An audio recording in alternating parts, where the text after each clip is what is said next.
പ്രിയപ്പെട്ടവരെ നമസ്കാരം. Indira Gandhi national open യൂണിവേഴ്സിറ്റിയിലെ ഏറ്റവും പുതിയ വർത്തമാനം അസൈൻമെന്റുമായി ബന്ധപ്പെട്ട് കുറച്ച് കാര്യങ്ങൾ സംസാരിക്കാനാണ് ഈ വീഡിയോയിൽ ഞാൻ വന്നിരിക്കുന്നത്. പൊതുവെ നമ്മുടെ വിദ്യാർത്ഥിനികൾക്ക് 1000 സംശയമാണ്. 100 വിദ്യാർത്ഥികളാണ് എങ്കിൽ 1000 സംശയമുള്ള ഒരു കാലഘട്ടത്തിലൂടെയാണ് ഇപ്പോൾ നമ്മൾ കടന്നുപോയിക്കൊണ്ടിരിക്കുന്നത്. അതിൽ പ്രധാനപ്പെട്ട കാരണം പല യൂട്യൂബേഴ്സും പല തരത്തിൽ അവർക്ക് റീച്ച് കിട്ടാൻ വേണ്ടി വിദ്യാർത്ഥിനികളെ ആകെ കുഴയ്ക്കുന്ന ഒരു അവസ്ഥയാണ് ഉള്ളത്. ഈ ഒരു അവസ്ഥ നിങ്ങളിൽ നിന്ന് മാറാൻ ഞാൻ കാര്യകാരണ സഹിതം ഈ അസൈൻമെന്റ് സംബന്ധിയായ 10 വീഡിയോ പുറപ്പെടുവിക്കുകയാണ്. ഒന്നിച്ച് കേട്ടാൽ എല്ലാവർക്കും ഇരിക്കാനുള്ള ക്ഷമയില്ല എന്ന് പറയുന്നതിന്റെ വെളിച്ചത്തിലാണ് ഞാൻ ഈ 10 വീഡിയോ 10 വിഷയത്തിലായി പറയുന്നത്. 10 വിഷയങ്ങൾ ഏതൊക്കെ എന്നുള്ളത് ഞാൻ ആദ്യമേ ഈ വീഡിയോയിൽ പറയാം. 1, ജൂലൈ 2023 പരീക്ഷയ്ക്ക് എഴുതുന്ന വിദ്യാർത്ഥിനികൾ. അതുപോലെ തന്നെ അടുത്ത ഡിസംബർ 24 പരീക്ഷ എഴുതുന്ന വിദ്യാർത്ഥിനികൾ. ഒന്നാമത്തെ വീഡിയോ ഏത് അസൈൻമെന്റ് ആണ് എഴുതേണ്ടത്. രണ്ടാമത്തെ വീഡിയോ എപ്പോഴാണ് അസൈൻമെന്റ് എഴുതി സമർപ്പിക്കേണ്ടത്. മൂന്നാമത്തെ വീഡിയോ എങ്ങനെയാണ് അസൈൻമെന്റ് എഴുതി വെക്കേണ്ടത്, അതിന്റെ മോഡൽ. 4, അസൈൻമെന്റിന്റെ മാർക്കുകൾ അവ പൊതു മാർക്കുകളുമായി എങ്ങനെ ബന്ധപ്പെട്ടിരിക്കുന്നു. 5, മാതൃകാപരമായ നല്ല അസൈൻമെന്റുകൾ നമ്മുടെ മുമ്പിൽ ഉണ്ടോ, അങ്ങനെയാണ് എങ്കിൽ നല്ല അസൈൻമെന്റുകളുടെ മാതൃകകൾ വ്യക്തമാക്കുക. 6, അസൈൻമെന്റ് എവിടെയാണ് കിട്ടുക, അസൈൻമെന്റ് ക്വസ്റ്റ്യൻ പേപ്പർ എവിടെയാണ് കിട്ടുക, അതിന്റെ ആൻസേഴ്സ് എവിടെയാണ് കിട്ടുക. 7, പലതരത്തിൽ അസൈൻമെന്റിന്റെ പേരിൽ തട്ടിപ്പ് നടത്തുന്നുണ്ട്. പല രീതിയിൽ ഉത്തരേന്ത്യൻ ലോബിയെ കൂടാതെ ഇപ്പൊ കേരളത്തിന്റെ പേരിൽ തന്നെ മലയാളത്തിൽ തന്നെ അവരവരുടെ മൊബൈലുകളിലേക്ക് വ്യാജ സന്ദേശങ്ങൾ എത്തുന്നുണ്ട്, റെഡിമെയ്ഡ് അസൈൻമെന്റ് പറഞ്ഞുകൊണ്ട്. അത്തരത്തിലുള്ള അസൈൻമെന്റുകളെ പറ്റി, തട്ടിപ്പ് അസൈൻമെന്റുകളെ പറ്റി കുറച്ച് കാര്യങ്ങൾ നിങ്ങളുമായി പങ്കുവെക്കേണ്ടതുണ്ട്. 8, നല്ല അസൈൻമെന്റ് എങ്ങനെ പ്രിപ്പയർ ചെയ്യാം, അത് എവിടെ നിന്ന് കിട്ടും, അതിനുള്ള മാർഗങ്ങൾ എന്തൊക്കെയാണ്. 9 വിഷയം അസൈൻമെന്റിന് റീവാലുവേഷൻ ഉണ്ടോ. പലരും അസൈൻമെന്റിൽ തോൽക്കുന്നുണ്ട്. ആ അസൈൻമെന്റിന് റീവാലുവേഷൻ ഉണ്ടോ എന്നുള്ള സംഗതി. 10, ഈ അസൈൻമെന്റുകൾ റീസബ്മിഷൻ ചെയ്യേണ്ടത് എങ്ങനെ. റീവാലുവേഷൻ ഇല്ല എങ്കിൽ, അല്ലെങ്കിൽ റീവാലുവേഷൻ ഉണ്ട് എങ്കിൽ ഞാൻ അത് റീസബ്മിറ്റ് ചെയ്യേണ്ടത് എങ്ങനെ. ഈ 10 വീഡിയോ നിങ്ങൾക്ക് അസൈൻമെന്റിനെ പറ്റിയുള്ള എല്ലാ കാഴ്ചപ്പാടും മാറ്റിമറിക്കുന്നതാണ്. ഞാൻ Muhammad Mubarak master. Welcome to M notes. ഈ വീഡിയോയിൽ ആദ്യമേ ഞാൻ ഒരു കാര്യം പറയാം. ഒരുപാട് എനിക്ക് 1000കണക്കിലെ 10000കണക്കിലെ വിദ്യാർത്ഥി സുഹൃത്തുക്കളാണ് ഉള്ളത്. ഈ 10000കണക്കിലെ വിദ്യാർത്ഥി സുഹൃത്തുക്കൾ എന്ന് പറയുമ്പോൾ UG, അതിൽ തന്നെ 200-ൽ പരം കോഴ്സുകൾ, കോഴ്സുകൾ, PG ഒരു 50-ൽ പരം പ്രോഗ്രാമുകൾ, 200-ൽ കൂടുതൽ സബ്ജക്റ്റുകൾ, diploma program, post graduation diploma program, certificate program, ഇങ്ങനെ 10000-ൽ കൂടുതൽ വിദ്യാർത്ഥിനികൾ ആശ്രയിക്കുന്നതാണ് എം നോട്ട്സും മുഹമ്മദ് മുബാറക് മാസ്റ്ററും. അതുകൊണ്ട് തന്നെ പറയുന്ന വാക്ക് കൃത്യതയോടുകൂടി ആയിരിക്കണം എന്ന് എനിക്ക് നിർബന്ധമുണ്ട്. കാരണം എൻ്റെ വാക്കുകൾ, എൻ്റെ പ്രവൃത്തികൾ ഓരോ കുട്ടികളെയും ഒരുപാട് സ്വാധീനിക്കുമെന്ന്.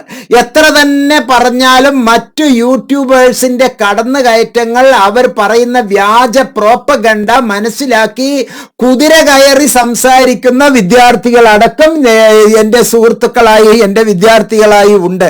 അവരോട് ഞാൻ ആദ്യം ഈ പുതിയതായി വന്ന MSc കോഴ്സിനെ പറ്റിയാണ് ഇനി കുറച്ച് സംഗതികൾ ആദ്യം ഞാൻ ഈ വീഡിയോയിൽ പറയുന്നത്.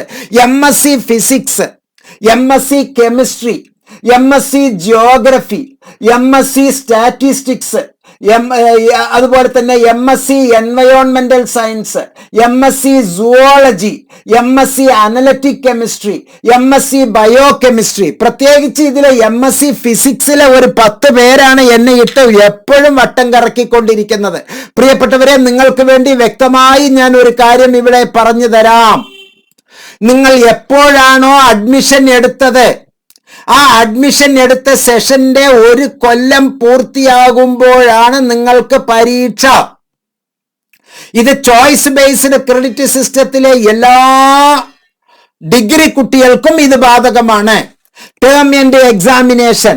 Term and examinations is another component of the evaluation system for non-laboratory courses.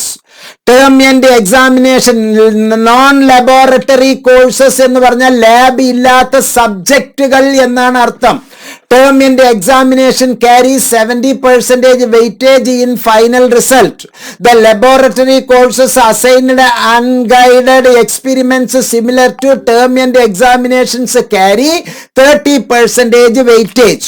ശ്രദ്ധിക്കുക, you are eligible to appear for the term and examination for the theory courses 1 year after admission. 1 year after admission. അപ്പൊ സാറേ അതിൽ semester എന്ന് കാണുന്നു 6-ാം മാസത്തിൽ ഞങ്ങൾക്ക് ഇപ്പൊ തന്നെ പരീക്ഷയില്ലേ എന്ന് ഈ MSc ഫിസിക്സുകാരും ജിയോഗ്രഫിക്കാരും കെമിസ്ട്രിക്കാരും MSW-കാരും MA എക്കണോമിക്സുകാരും MA ഇംഗ്ലീഷുകാരും അതുപോലെ തന്നെ BA English BA economics BSc physics chemistry എല്ലാവരും എന്നെ കുഴക്കിക്കൊണ്ടിരിക്കുന്ന കുഴക്കക്കാരെ നിർബന്ധമായും മനസ്സിലാക്കുക. You are eligible to appear for the term and examinations for the theory courses 1 year after admission and every 6 months thereafter. 1 കൊല്ലം കഴിഞ്ഞതിന് ശേഷം 6 മാസം കൂടുമ്പോൾ നിങ്ങൾക്ക് അതിന്റെ പരീക്ഷകൾ എഴുതാം. യഥാർത്ഥത്തിൽ സെക്കൻഡ് ഇയർ 2 വർഷം 2ാമത്തെ വർഷത്തിൽ പൂർത്തിയാക്കിയതിന് ശേഷമേ സെക്കൻഡ് ഇയറും എഴുതാൻ പറ്റുകയുള്ളൂ. അപ്പോൾ 1 കൊല്ലം കഴിഞ്ഞിട്ടേ നിങ്ങൾക്കെല്ലാം ഉള്ളൂ എന്ന് ആദ്യമേ മനസ്സിലാക്കുക. ഇനി മറ്റൊരു അതികുഴക്കൻ ചോദ്യം എൻ്റെ പ്രിയപ്പെട്ടവരെ, പല റെക്കോർഡുകളിലെ അസൈൻമെന്റ് റെക്കോർഡുകളിലെ പലതിലും പല തരത്തിൽ പറഞ്ഞിട്ടുണ്ട്. എന്തൊക്കെയാണ് പറഞ്ഞിരിക്കുന്നത് അതും ഞാൻ നിങ്ങൾക്ക് ഓരോന്നായി പറഞ്ഞു തരാം. ഇവിടെ കൃത്യമായി ഇവിടെ പറയുന്നു MA ഇംഗ്ലീഷിന്റെ MEGയുടെ 31st March for July session, 30th September January session. അങ്ങനെ പറയുന്നത് ഇഗ്നോ ഒരു മുൻകൂർ ജാമ്യം എടുക്കലാണ്. ഇപ്പോൾ കൊറോണ കാലം പോലെ അല്ലല്ലോ, മുൻകൂർ ജാമ്യം എടുക്കുകയാണ്. സ്വാഭാവികമായും നിങ്ങൾക്ക് മാർച്ച് 31 കഴിഞ്ഞ് ഏപ്രിൽ 15 വരെ സമയം കിട്ടും. അതിനുശേഷവും 15 ദിവസം കിട്ടാം. This is A speculation information. ഒരു ഓട്ട് ടു ബി ആണ് പറയുന്നത്. അത് കിട്ടാനുള്ള സാധ്യതകൾ കൂടുതലാണ്. മുബാറക് മാഷ് കിട്ടി എന്ന് പറഞ്ഞു എന്ന് എൻ്റെ മേലെ കോടാലി എടുത്ത് വരരുത്, എന്നെ കോർത്തു കൊടുക്കരുത്. 31st ജൂലൈ എന്ന് 31st മാർച്ച് എന്ന് പറയുമ്പോൾ 31st മാർച്ച് എന്ന് പറയുമ്പോൾ അത് സ്വാഭാവികമായും 15th ഏപ്രിലിലേക്ക് നീങ്ങാം, പിന്നീട് 30th ഏപ്രിലിലേക്ക് നീങ്ങാം. അതുകൊണ്ട് ആരും പാനിക് ആകേണ്ടതില്ല. ജാനുവരി സെഷനിലെ അഡ്മിഷൻ എടുത്തവർ ഡിസംബറിൽ പരീക്ഷ എഴുതുമ്പോൾ 30th സെപ്റ്റംബർ എന്ന് ഇപ്പോൾ പറയുന്നു എങ്കിലും 9ാം മാസം കഴിഞ്ഞ് 10ാം മാസത്തിലേക്കും പോകാം.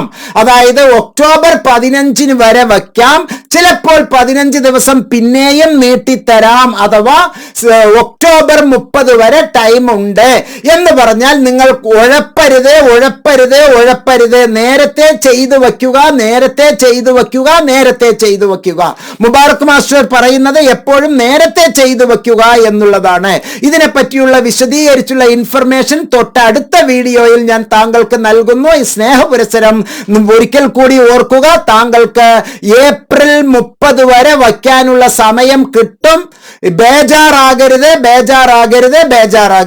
All the best. അടുത്ത വീഡിയോയിൽ നമുക്ക് വിശദമായി ഡിസ്കസ് ചെയ്യാം. Thank you. Thanks a lot.